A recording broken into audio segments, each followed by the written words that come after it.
Guys, welcome back to my channel. আশা করি তোমরা সবাই ভালো আছো। আজকে অনেক দিন পর আমি আরেকটা বড় ব্লগ নিয়ে চলে এসেছি। ফাইনালি আমার 100 সাবস্ক্রাইবার পূর্ণ হয়ে গেছে, আর তার জন্য তোমাদেরকে অসংখ্য অসংখ্য অসংখ্য থ্যাংক ইউ। জানি জিনিসটা অনেকটাই কম, কিন্তু আমার কাছে এইটুকুই অনেক বেশি, কারণ একদম জিরো থেকে স্টার্ট করেছিলাম আমি। রিসেন্টলি 4-5 মাস ধরে অনবরত আমি রেগুলার হয়েছি। মাঝখানে হাল ছেড়ে দিয়েছিলাম, কি হবে না হবে বুঝতে পারছিলাম না, কি করব না করব। বাট ওখান থেকে দাঁড়িয়ে আমার 100 সাবস্ক্রাইবার হয়েছে, এখানে আমার কাছে অনেকটাই আনন্দের কথা। তো আমি ভেবেছি যে এই 100 সাবস্ক্রাইবার পূর্ণ হওয়ার খুশিতে আমি আজকে আমার হোম ট্যুরটা তোমাদেরকে দেখাবো। আর যারা যারা আমাকে সাপোর্ট করছো তারা তো আমার ফ্যামিলি মেম্বারই হয়ে গেছো। তো আমার ফ্যামিলি মেম্বার হয়ে আমি তোমাদের বাড়িটা দেখাবো না, আমার এটা কি করে হয়?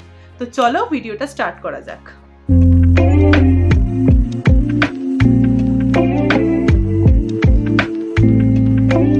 ফার্স্টে শুরু করা যাক তাহলে আমার পুরো বাড়িটাকে দেখিয়ে। এটা হচ্ছে আমার বাড়ি, আর এই জায়গাটাতেই ছোটবেলা থেকে আমার বড় হয়ে ওঠা সব কিছু এখানে। আর আমার এই বাড়ির সামনে একটা বড় পুকুর আছে। এই পুকুরটার সামনে থাকাটা আমার কাছে অনেক সৌভাগ্যের ব্যাপার, সেটা আমি তোমাদের পরে জানাবো। গেটটা খুলে আমি গেটের সামনে দুটো পেঙ্গুইন এঁকে দিয়েছি, তো সবাই রেকগনাইজ করতে পারবে যে পেঙ্গুইনওয়ালা বাড়ি। যাই হোক, ফার্স্টে গেট থেকে ঢুকেই গেটটা আগে বন্ধ করে দিই, নয়তো মা খুব বকাঝকা করবে আর কি। এবার এখান থেকে ঢুকতেই পড়ছে ফার্স্টে আমাদের রান্নাঘর। তো রান্নাঘরটা আমার মা খুব সুন্দর করে সাজিয়েছে। বাই দ্য ওয়ে, এইসব ডিজাইনগুলো আমি এঁকেছি। আমার ঘরের মধ্যে অনেক এরকম ডিজাইন দেখতে পারবে, সেটা আমি ফেব্রিক আর আঠা দিয়ে মিক্স করে ওগুলো এঁকেছি। আমার সাথে সাথে আমার অনেক ফ্রেন্ডরাও হেল্প করেছে, আর পূজাও এঁকেছে, সেটা আমি তোমাদেরকে আস্তে আস্তে দেখাবো। আর এখানে একটা মাইক্রোওভেন আছে, এখানে সব বাসনপত্র নিয়ে আছে। তো এবার নেক্সট, এটা হচ্ছে আমাদের বাবা মার ঘর। আর এই ঘরটা সবচাইতে সুন্দর একটা ঘর। আমি সচরাচর মাকে বলি না, বাট মা সত্যি খুব সুন্দর করে সাজিয়ে রাখে। আর যে আঁকাগুলোর কথা বলছিলাম, এই পুরো ফুলের আঁকাটা পূজা এঁকেছে অ্যাকচুয়ালি। আর ওই যে দেখছো দুটো পান্ডা, এইটা আমি এঁকেছিলাম। ফার্স্টে এটাই আমি এঁকেছিলাম, তারপরে এটা বাড়িটা যেহেতু একটু পুরনো, তো রঙগুলো চটে যাচ্ছে, তাই জন্য ওখানের উপর দিয়ে আমরা এঁকে দিয়েছিলাম।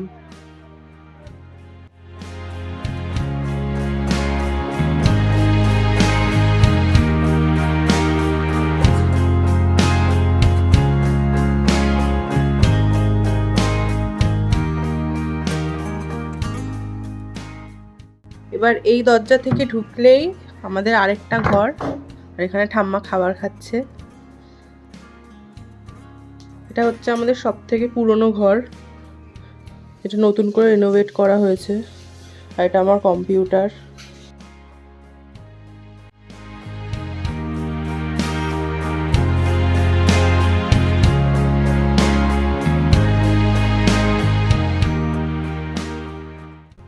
এবার ওদিক থেকে বেরিয়েই আমরা সিঁড়িঘরে ঢুকে যাই, আর এখানে আমাদের স্কুটি আর বাইকটা থাকে। তো বাইকটা তো বাবা নিয়ে কাজে চলে গেছে। আর এই দিক থেকে উঠে আমাদের বাথরুম।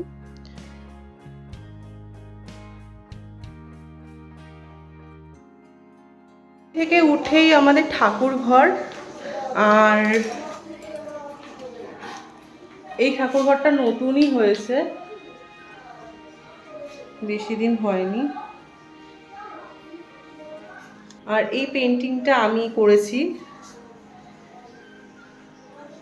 আর এদিকেও একটা পেন্টিং আছে, যেটা আমি করেছি।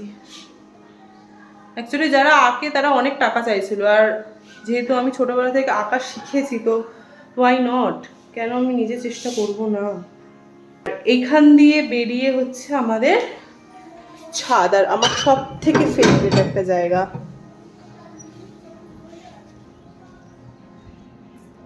এই জায়গাটাতে আসলে না মন ভরে যায় আমার। প্রত্যেক বিকেলবেলায় আমি এখানে থাকি। আর এখানে আমরা অনেক গাছ পুঁতেছি। এটা রিসেন্ট পোতা, এটা একটা আতা গাছ। আমি আতা ফল খেতে খুব ভালোবাসি, তাই অনেক খুঁজে নিয়ে এসেছি। আর সার ঠার কিছু দিই না আমরা অ্যাকচুয়ালি। আর এটা একটা হচ্ছে সবেদা গাছ। সার ঠার অত দিই না আমরা, কারণ আমরা প্রত্যেক দিন একবার করে জল দিই, চালের জল, যেটা ভাতের মার যেটা বলা হয় অ্যাকচুয়ালি, ওইটা দিই। আর এখানে অনেক ধরনের গাছ আছে। এটা আই থিঙ্ক করমচা গাছ। কিছু কিছু গাছের নাম জানি না অ্যাকচুয়ালি, সেগুলো মা ওরা হ্যান্ডেল করে। আর দেখো কত সুন্দর ফুটে আছে আমার, হয়তো জামরুলের সিজন। আর এই গাছটা প্রত্যেক বছরই ভালো ফল দেয়। অনেক গাছ আছে। আর এখানে আমার অ্যালোভেরা পুঁতা, অ্যালোভেরা খুব কাজে লাগে আমার। আর সব থেকে বেস্ট হচ্ছে এই জায়গাটা, এই ভিউটা। এই ভিউটার জন্যই আমি প্রত্যেক বিকালবেলা আসি। এখন রোদ অনেক, কিন্তু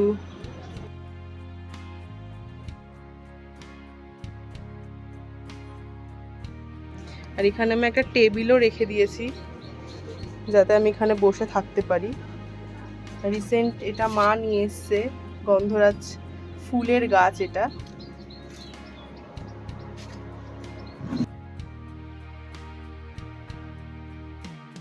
এই ছাদের এই ব্যারিকেডটার পর উঠেই হচ্ছে আমাদের দাদার ঘর শুরু হয়।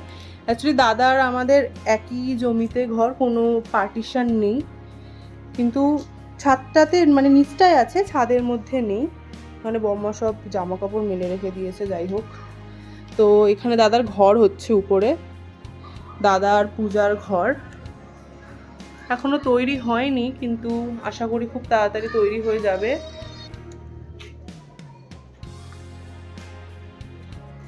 তো এটা হচ্ছে আমার ছাদ। দাদারও অনেক সুন্দর সুন্দর গাছ বনেছে, এগুলো বম্মা আর জেঠু মিলে করে, ওর কোনো ইন্টারেস্ট নেই সবে। এটা আমাদের ছোটবেলার ছবি। এই ছবিটা ছিল যখন আমরা কাশ্মীরে গেছিলাম আমি। আর এটা আমার জন্মদিনে, আমি আর দাদাকে কত ছোট ছিল দাদা। ভিডিওটা তাহলে আজকে এখানেই শেষ করছি। আজকে এইটুকুই, দেখা হচ্ছে নেক্সট ভিডিওতে। আর তোমরা সাবস্ক্রাইবটা করেছো কিন্তু।